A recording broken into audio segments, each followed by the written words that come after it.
Friends, may I have your Aufmerksamkeit?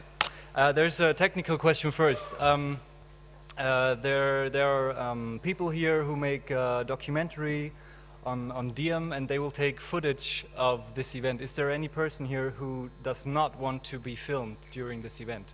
Please raise your hand now. Okay, great. Even if you don't want NSA is filming a CIA, don't worry.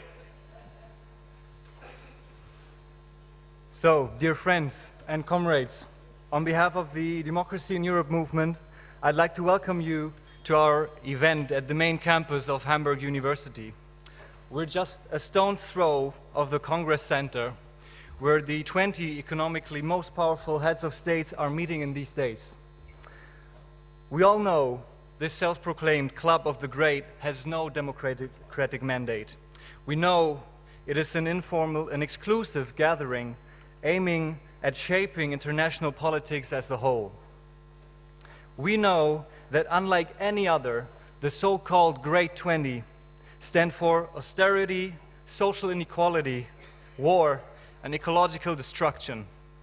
We all know how deeply intertwined this form of exclusive governance is with the crises of global capitalism. Still, the G20 claim to represent 80% of this planet's population. So why is it then that they have to shield themselves so rigorously from the public in the way we are witnessing it right now in Hamburg these days? I am talking as a citizen now, born and raised in the free and Hanseatic city of Hamburg. And I'd like to quote the preamble of this city's constitution.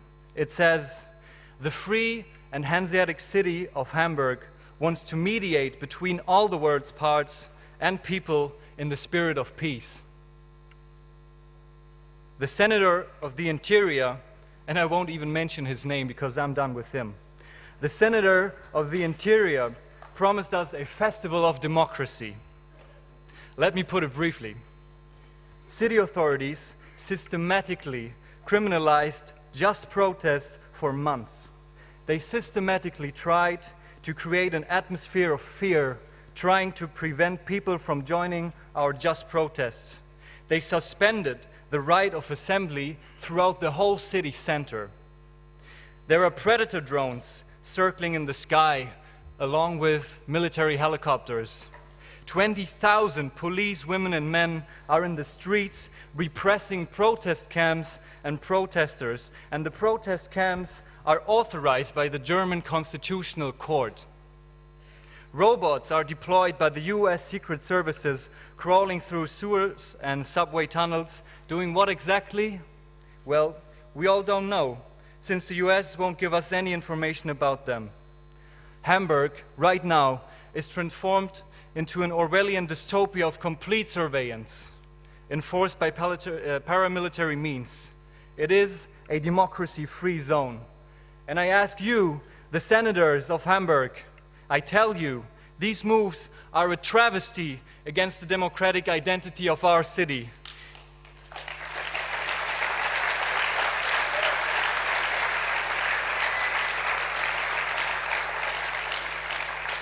And they are a blow to the standing of European democracy as a whole and its perception across the world. And I ask you, do you consider this a festival of democracy? Do you consider this the spirit of peace? You poor, poor souls.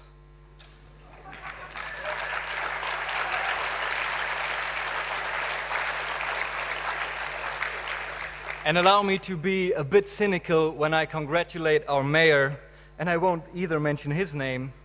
Congratulations, dear Mayor of Hamburg. You sustainably destroyed the smoldering remainders of what used to be social democratic politics in this city. Congratulations.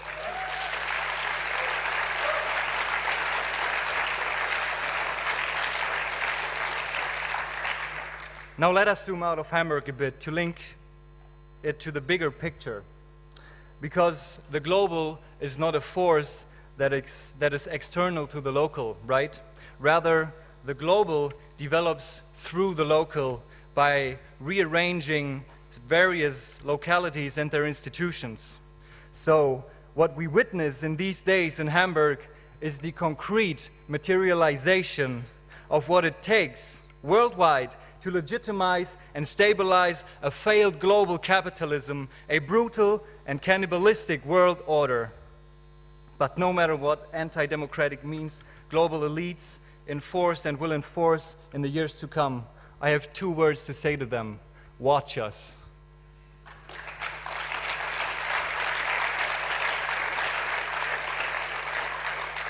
Watch us taking our protest to the streets no matter what.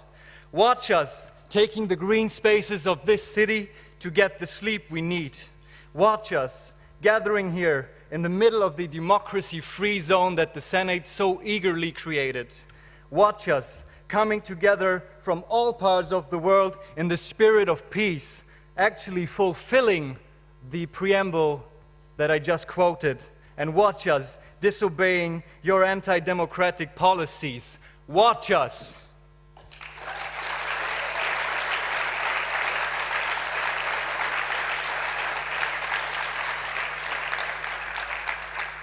Tonight, we, the Democracy in Europe movement, want to talk with you about ways and possibilities of resistance in the age of surveillance capitalism. We want to discuss our concept of constructive disobedience. But first, allow me to say a few words about who we are. The Democracy in Europe movement was founded in February last year as a result of the experience of austerity politics in Greece. What became clear latest with the referendum on 5th July 2015 was that there is no democracy at EU level. The sovereign people of Greece declared their rejection of the EU's austerity policies. Nonetheless, it was made effective with tremendous human cost until today. The Democracy in Europe movement will not accept that. We believe that no European people can be free if other people are repressed. We do not believe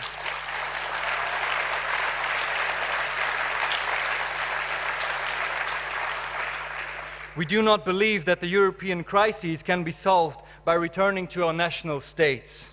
And so we will not stop struggling until we have created a European social state by bringing into effect a real European constitution that renders all current treaties obsolete. We will not surrender.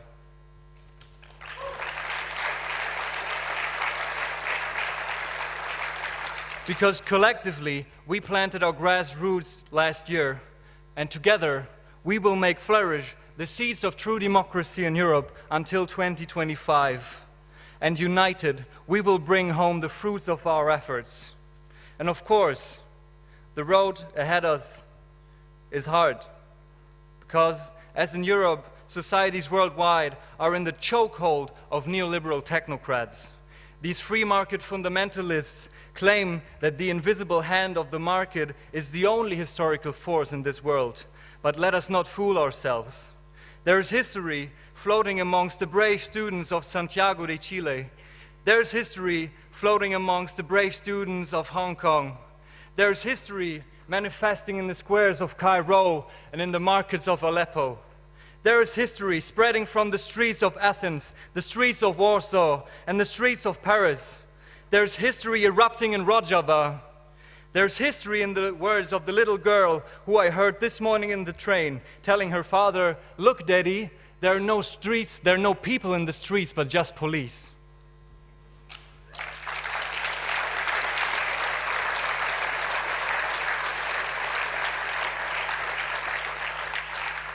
And from all parts of the world, history is streaming to Hamburg in these days. Global civil society has gathered in the city and is watching from afar. And all this is happening while the G20 are as divided as never before. Free market fundamentalism is turning against itself in these times. And we must use this opportunity to give the spirit of history a political body of flesh and blood. We must form now the progressive international that Europe and the whole world so desperately needs. Friends,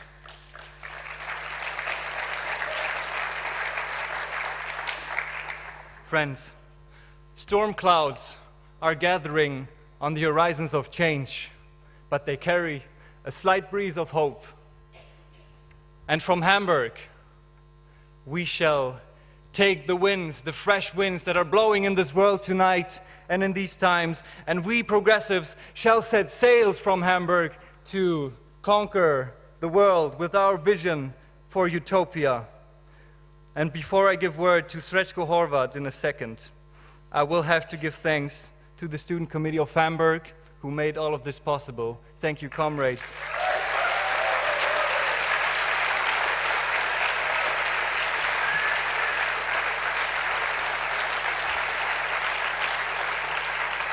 I will have to give thanks to the Student Committee of the University of Applied Sciences in Hamburg, supplying us with the financial means of all of this.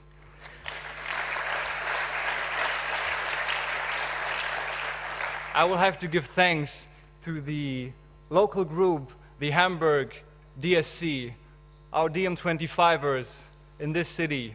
Thank you so much for all the struggle of the last days and weeks. I will have to give thanks to all my comrades across Europe for making this possible. This is a pan-European event. People from all over this continent created this. And now, I won't bother you any longer. I will give word to Srećko Horvat. Please welcome Srećko Horvat.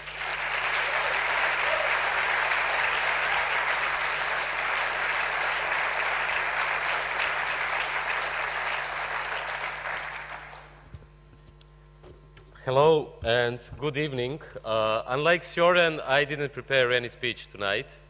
It's been busy days. I talked too much already, and I talk too much, and I will talk too much this evening as well.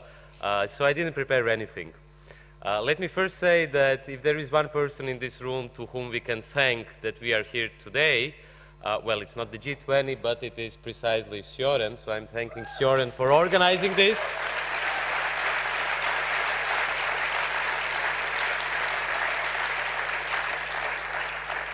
And this is precisely the best example how DM25 functions.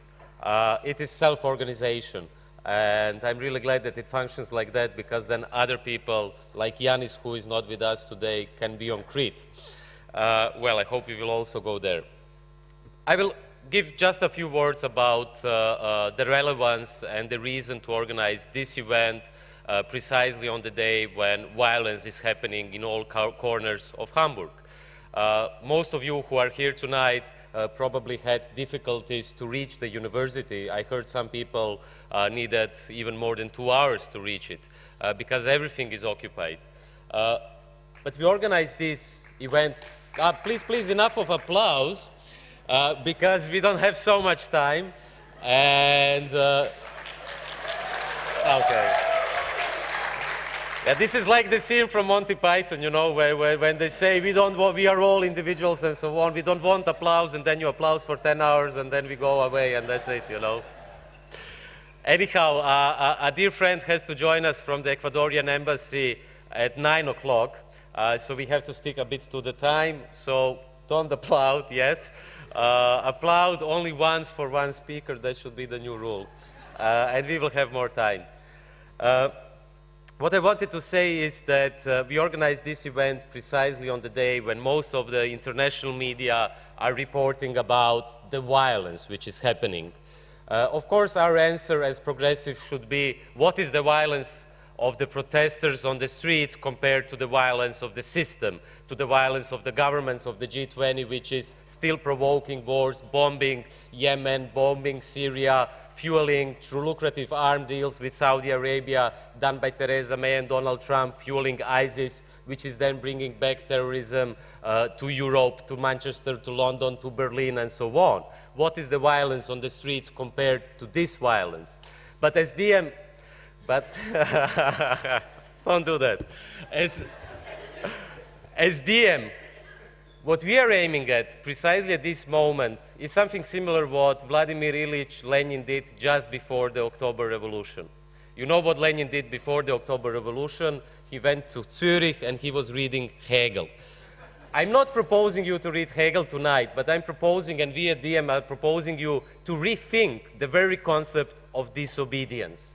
What you could have seen during the last days here in Hamburg are several forms of disobedience. One form is the form of these events.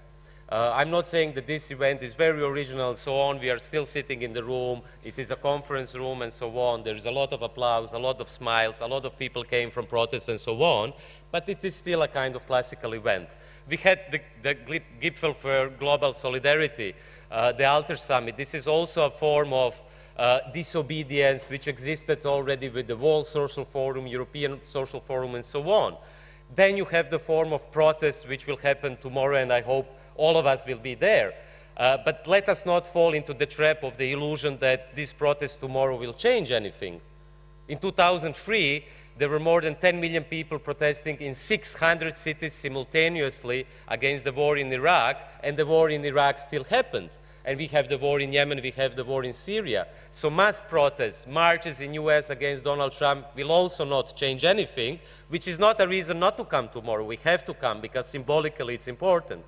And then you have another form, which we can see today on the streets of Hamburg, which is the form of violent clashes with the police. Again, as I said, what is this violence compared to the violence of the system? But what is missing in all these three forms is something what DM is proposing tonight, and we call it constructive disobedience. Let me give just a short explanation of it before Yanis Varoufakis joins us per video, and before we invite many other people on the stage to show what concretely this means and what could be the next steps for our common struggle. The term disobedience, civil disobedience, comes originally from Henry David Thoreau, as you know, but most of the people know that Henry David Thoreau wrote an essay about civil disobedience, but they don't know the origin, what happened before his own civil disobedience. Probably you know that Henry David Thoreau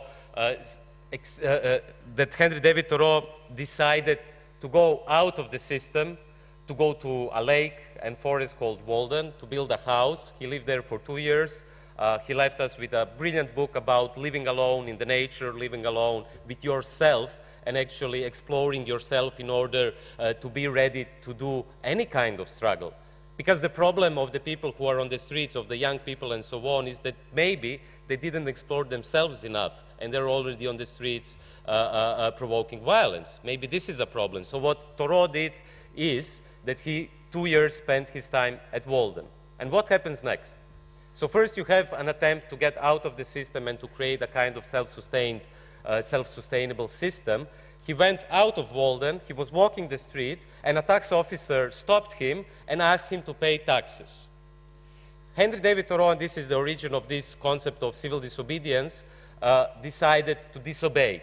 He didn't pay taxes because he said that these taxes will directly go into a system which is provoking war and supporting slavery. So he ended up in prison. But this is still disobedience, and I think we should do that. I'm not saying we shouldn't pay taxes, but we should disobey today as well, and especially here in Hamburg. But what we need today to do is to go a step further. That means that we have to do precisely what Lenin did before the October Revolution. We have to think, we have to create concrete economic policies, we have to create concrete, as we will show today, technological policies, so that if we protest all together, 100,000 people tomorrow, we need to know what kind of world do we want to create tomorrow. Not just protest without any reason and, that's a good, but I don't like that as well, it's too hipsterish, I'm sorry. No, it's like, you know, the Americans and then everyone is doing that. I know our Berlin friends, I'm not criticizing you, but in this context it makes more sense because then you don't clap, but I'm sorry. I'm stopping here. I will come back to stage. Thanks a lot for coming today. I hope you don't have necessarily to join DM, but join the big demonstration tomorrow. I will give the word to Yanis Varoufakis now, who wanted to be with us but couldn't. And then later I will invite people from all around Europe to join us on stage. Thanks a lot.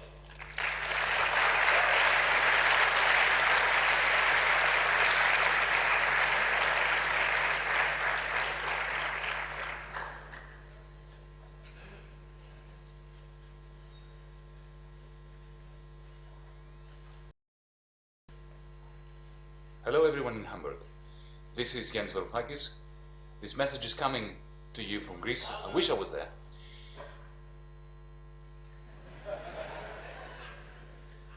Well, that's called self-organization.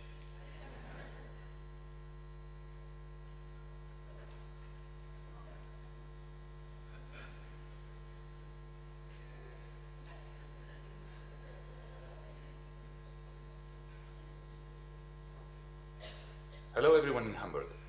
This is Jens Varoufakis. This message is coming to you from Greece. I wish I was there. G20.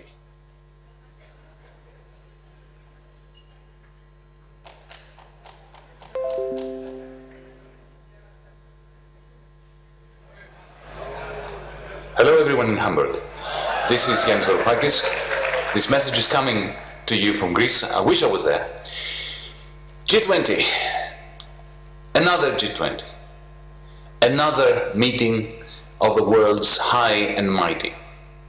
But this time things are quite different. I read and hear in the systemic media that the G20 demonstrations are nothing like they used to be in the past.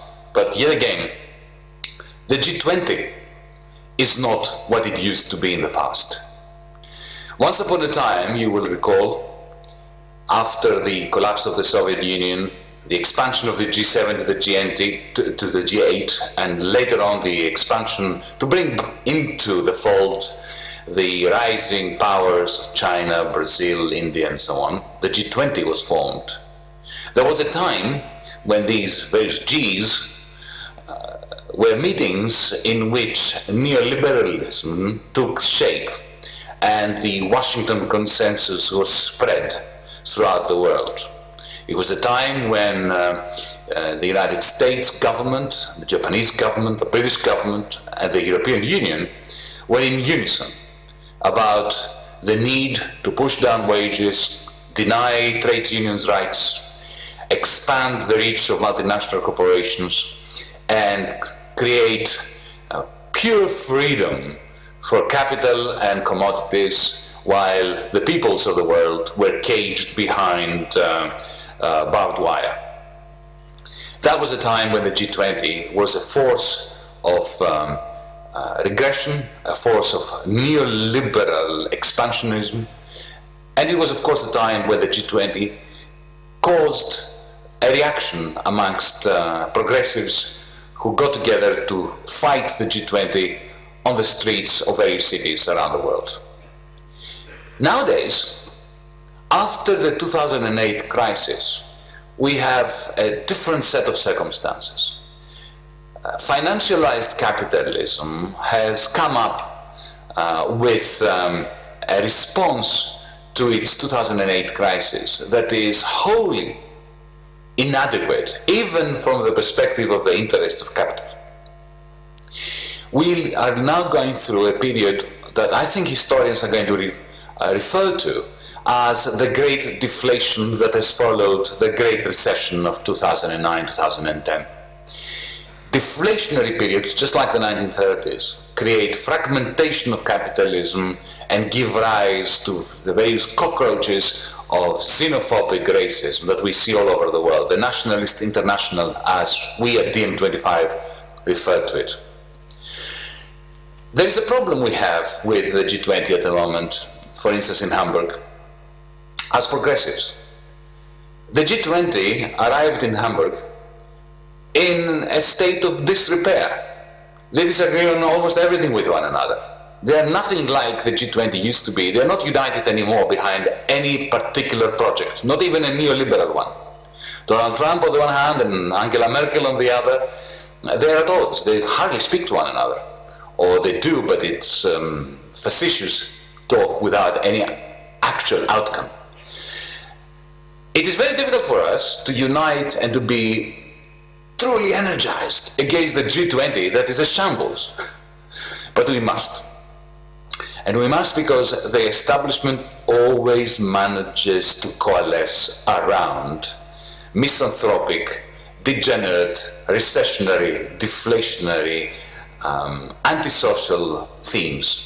Even through their disagreements, they are remarkably good and in the end forging an unholy alliance that turns against decency, against humanism, and against the interests of the many. It is a gross error to think of our struggles as separate from those of the past decades and centuries, for that matter. One thing we have learned over the years and the centuries is that there is no such thing as a final victory. There will be no moment when you and I, all of us, are going to be able to rest on our laurels and say, well, we've achieved that which we should have achieved.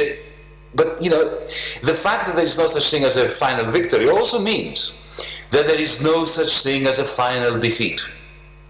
We, our generation, your generation, I'm sure many of you are much younger than me, are condemned and blessed at the same time with the duty of fighting the same fight, the same war that previous generations gave, and fight it again and again and again. There will be no final victory and there will be no final defeat.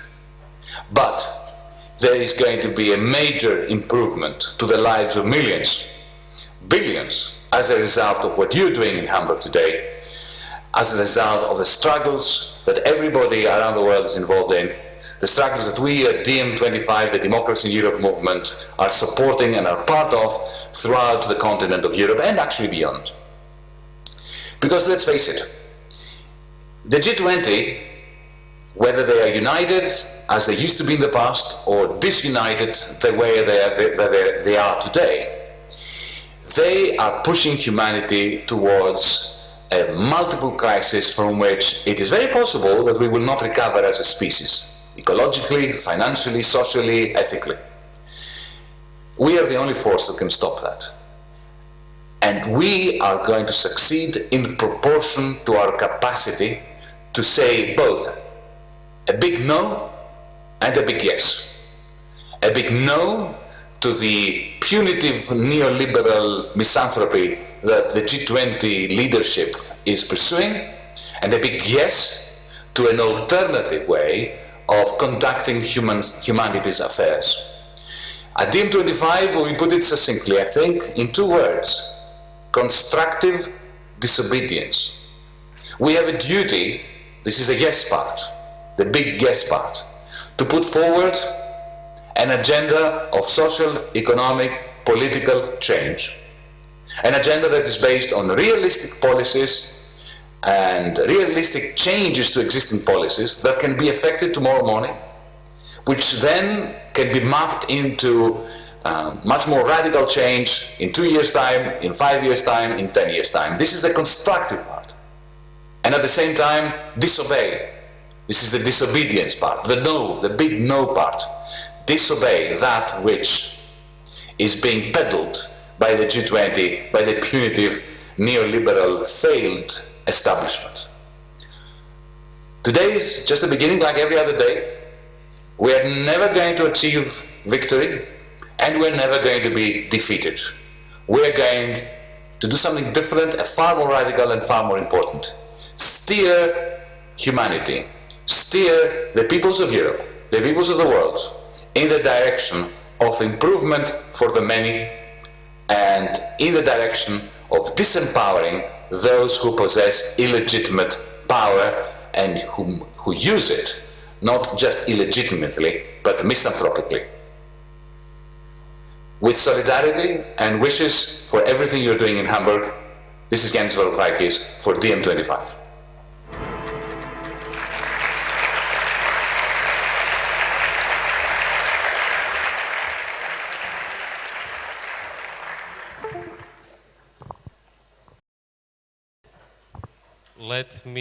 Let me invite the guests of our first round table, Vedran, Agnieszka, Elisa, and Thomas. I will introduce you as soon as you come to stage.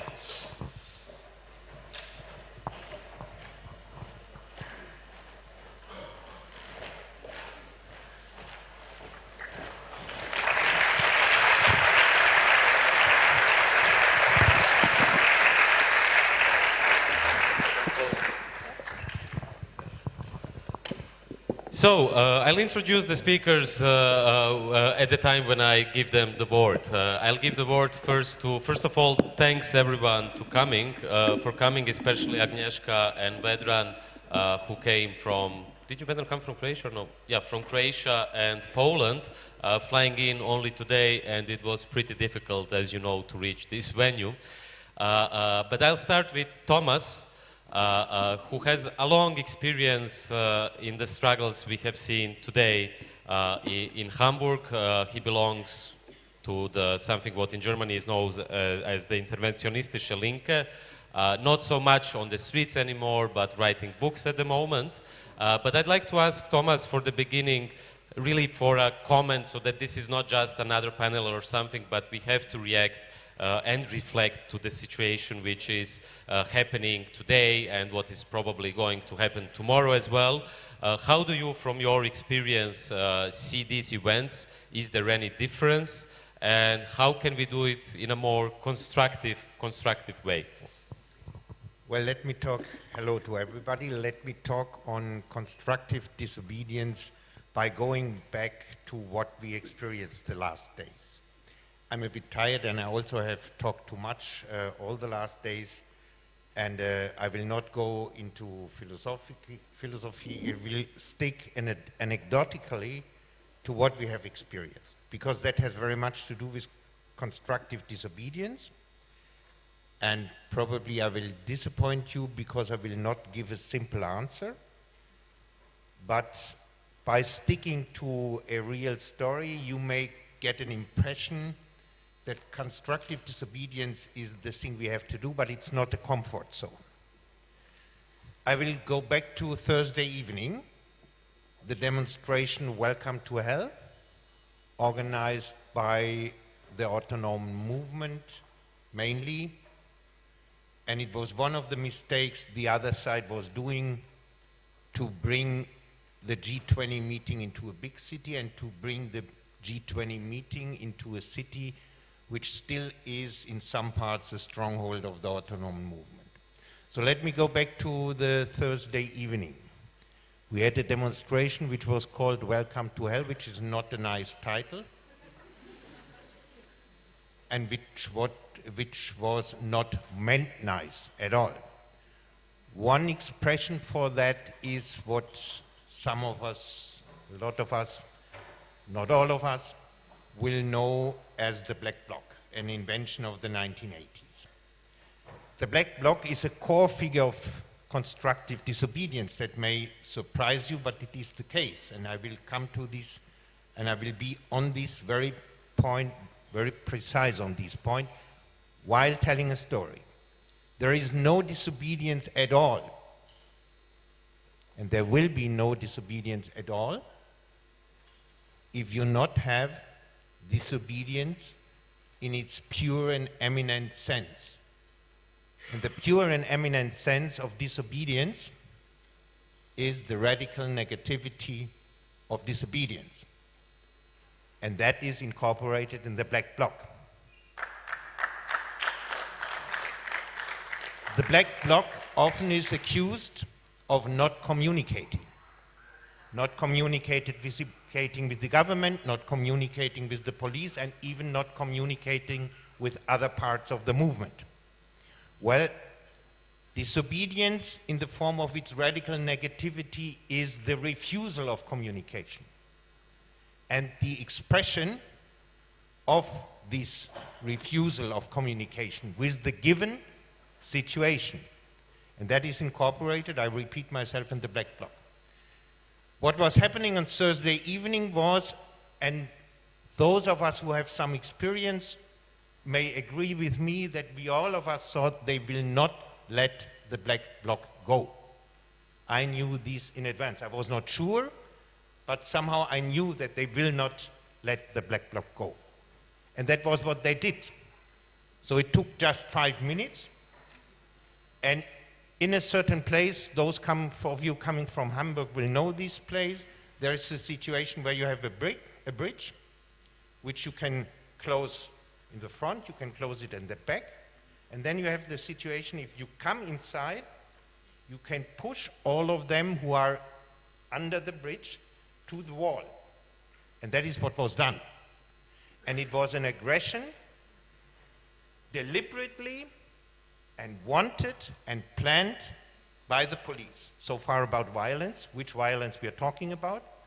Deliberately wanted by the police while going into under the bridge and beating up the whole black bloc and everybody who was in this demonstration, welcome to hell, beating up everybody, pushing them against the wall, with not the idea to get people criminals, to capture them, nay, to beat the people up. And they were deliberately beating on the legs of the people so that the people fall down. And they were pushing them to the wall. They didn't capture anybody, they were just beating them on. And then there was a very special situation in the wall, inside the wall, that people were helping, some of them, because a lot of people were left side and right side.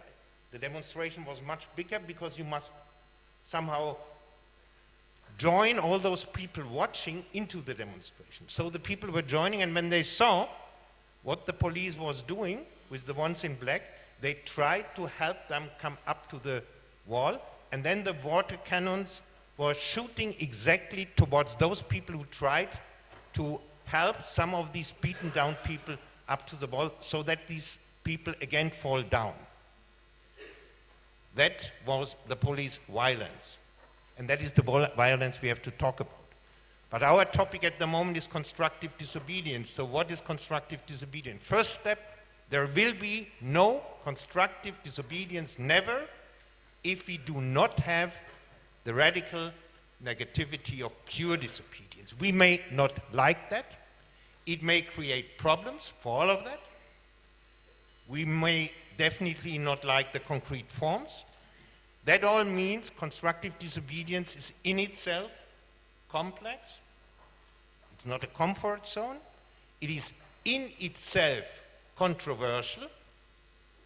Maybe it's even a paradox. Ein Paradox. So what is the way out? And I will go back to Thursday evening. When the autonomen were beaten up, there was a kind of final situation because the autonomen have been beaten up by police completely. And suddenly, from those who have watched the scenery, a small group go down to the scene. They had a transparent. Some of you who are really experienced know we could identify the group. I will not name this group, but we can identify them by what was written on the transparent. It was written, gleich fliegen die Löcher aus dem Käse. Some of us know when this transparent is coming up, we can identify the group. These people were suddenly on the street. What does it mean? The demonstration was finished, but suddenly there was a transparent and a group walking behind this transparent. And then suddenly, more and more people joined. And after some minutes, there was a second, completely unplanned demonstration on its way. Just following the invention of those people holding a transparent, which was saying, gleich fliegen die Löcher aus dem Käse. And then there were talks with the police, and it was claimed, we want to have a second demonstration. And then the police said, okay, you can have a second demonstration. And then we had a second demonstration. And this demonstration was a huge demonstration, and the constructive movement of this demonstration was, it was composed of some people from the Black Bloc, and then from people coming from all the different groups belonging to the movement. Attac, Interventionist Left, Linkspartei, people who just have watched, which do not belong to any group.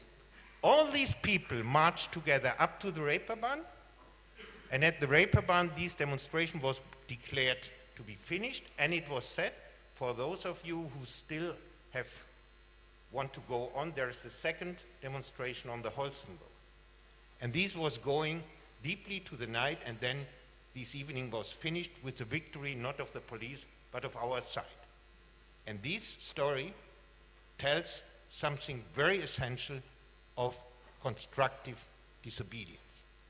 Think about that. I don't give any answer because it's not a comfort zone. There is no simple answer. But that was happening the whole Thursday evening up to the late night. That was constructive disobedience. Just translated to all other dimensions and levels of politics, away from this anecdote. Thank you very much.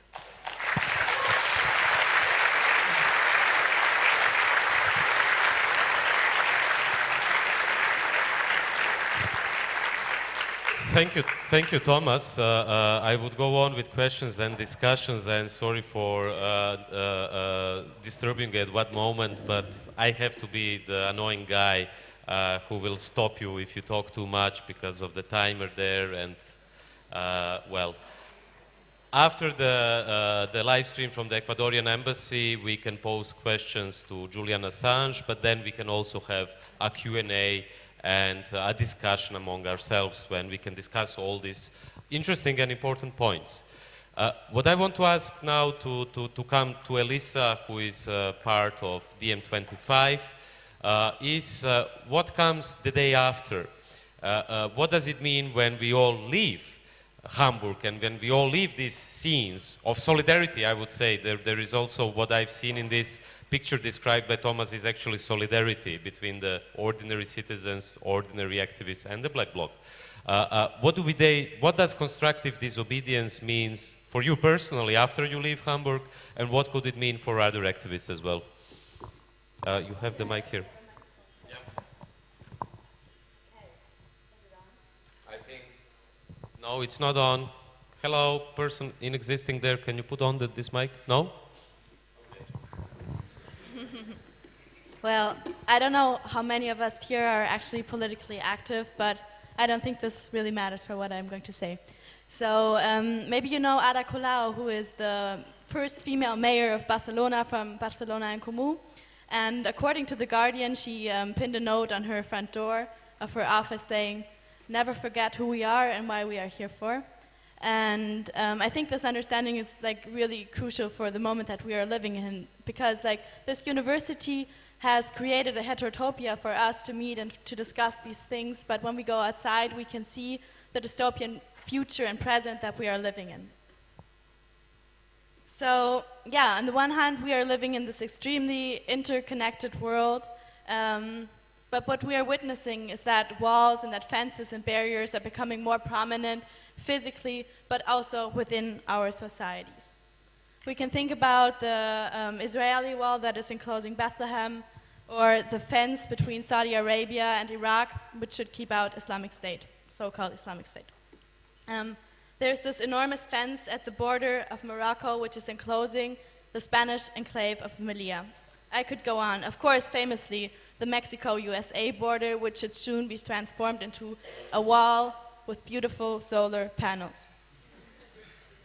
But of course, this phenomena does not also only occur on the exterior, on an exterior level, but it very much also occurs within our societies. We can think about gated communities, gentrified cities, homes or so-called homes for people who are seeking asylum.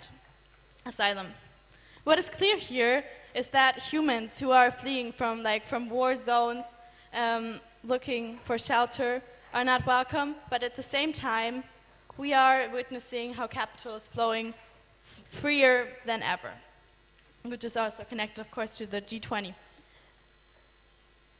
When the nation itself then is being privatized, it becomes more and more exclusive. But I don't think that we have to be abstract in this respect at all, because we are sitting in this university, and I think we can feel in this, also in this space, the very dimensions of politics. When we think about, we were talking a lot about neoliberalism, capitalism, colonialism within the last few days, but right now we are sitting right here, and as you know, many of you are students, the political project of Bologna had the idea to transform European society into a knowledge-based economy. And I think in doing this, it was really successful, because knowledge became transformed into something that can be measured and commodified. So what we are doing today is we're chasing after credit points, we are collecting some kind of qualifications to increase our human capital. And afterwards, paradoxically, the neoliberal establishment tells us, well, you will have a job sometime, but first you take this unpaid internship, and we obey this because we don't have an alternative, and yeah, we just like become our own slaves in this respect. So what I'm trying to say, and this, that we cannot understand like neoliberalism as only a set of economic policies, which causes austerity and so on and so forth, but it is very much a reason which is economizing every aspect of human life. And we can see this in the way we communicate on social media. We become self-entrepreneurs because we can like increase our visibility through the number of followers and our profiles. But this also goes like into the most intimate spheres of human life, which you can see, for example, on dating platforms. So what I'm trying to say is that the political, when we think about constructive disobedience, we have to very much challenge the way that we think about the political, because political power is not only exercised in formal, governmental, institutionalized spheres. Of course, we are not the G20, but political power is also within this space. It is in your workspace, it's in university, it is everywhere. And if we think about it, that the political is actually very much about the social, I think we are already constructively disobeying a very hegemonic notion of the political. So what does this mean for our activist lives, for our daily lives, and so on? We have the luck that we are sitting here with Agnieszka and with Vedran, who are lived examples of how you can do politics differently. But let me say a few things, what I think is important, which comes out of my experience within the last half year of DM25. And I must say that I learned a lot from the other people in DM25, and we can only understand this as a process of learning. We have to learn how we can do democracy.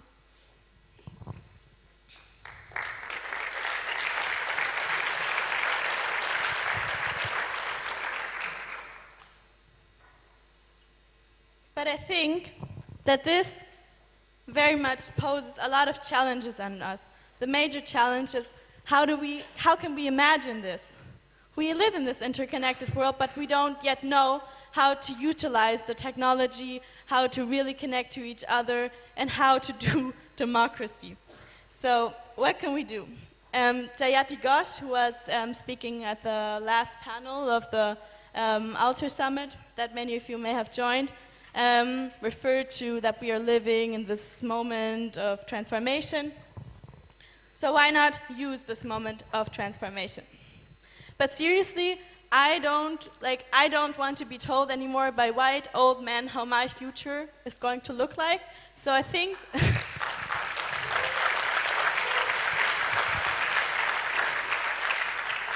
that we can start from here.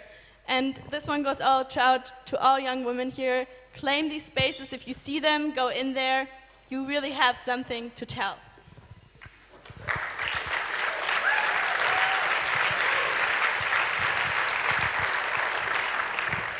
In DM25, I think what we can do is provide you, if you want to, with an infrastructure to open up spaces where we can do politics differently. We can do it differently. Thank you, Thomas. See? Constructive disobedience. White can also be polite. Come on.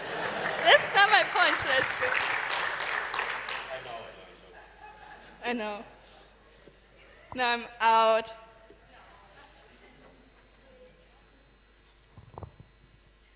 So, we can open up these spaces and for alternative ways of doing politics, of connecting to each other, of trying out, of experimenting, of learning from each other. Because this is not like DM cannot sell you a ready-made solution, a ready-made process. And I like what you said about the uncomfortable zone, because as soon as we enter these arenas, they become uncomfortable. We become confronted with ourselves, with others, especially with ourselves, and this is really not comfortable. So, when we think about constructive disobedience, I think we have to radically rethink the idea of leadership and connected to this, the idea of experts. We do not need experts. We can do it too. So what we can do, no, I really mean this. What we can do is by this challenge these notions and come up with different forms of doing politics. We can make power something that is shared and that is creative, and thereby challenge this very hegemonic, centralized, patriarchal structure of power, which is in political, economical spheres, in the sphere of academia, everywhere you look. So we can and we have to put ecology and sustainability and the issue of care at the center of our political agenda. And I think we can learn a lot from other parties in this respect. And I was fortunate to talk to some other representatives of other movements and parties from Spain, especially, but also Agnieszka is here. And let me tell you this, capitalism and patriarchy are not interested into this, but we can do it and we can put it at the center of our agenda. And this requires, of course, for us to be self-critical, but in a progressive way. We can do politics in a broader and in a more holistic perspective, which is very much the opposite of what the G20 embodies. We can invite others and listen to them, what they have to tell, how they have, many of you probably have gone through these struggles already, so why not open these spaces and listen to each other? It is legitimate in these spaces that we can open to speak about experience. And when we think about diversity, we should not think about diversity in a sense of like an equal representation of gender, but diversity is a value in itself. It refers to a diversity in knowledge, or what Vandana Shiva was talking about.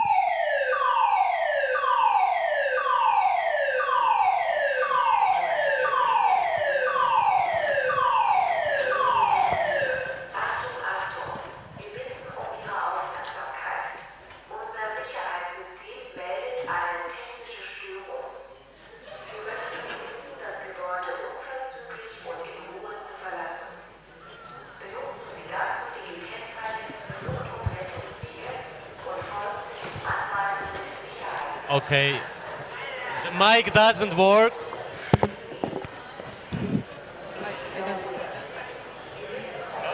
This works. Does the mic